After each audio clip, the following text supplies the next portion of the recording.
Samantala, ang COMELEC pa rin mga kabrigada nagpapaalalang mayroong early voting hours para sa mga seniors, PWDs at mga buntis.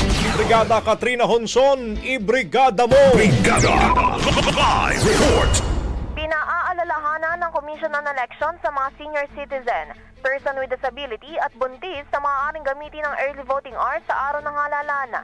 Ang mga vulnerable sector sa may pribilehiyong makaboto ng mas maaga mula alas 5 ng umaga hanggang alas 7 ng umaga upang maiwasan ng mahabang pila at maging magaan ang kanilang karanasan sa voting process. Ayon sa COMELEC, layunin nitong gawing mas accessible at komportable ang pagboto para sa mga may special needs. In the heart of changing lives, ako, si Brigada Katrina Honson, na 105.1 Brigada News sa Manila, The Music and News Authority. Rapido! Brigada Balita Nationwide! Brigada Balita Nationwide! Ang bahaging ito ay hatid sa atin ng Maxan Mangosteen Santon Coffee. Max Healthy, Max Sarap!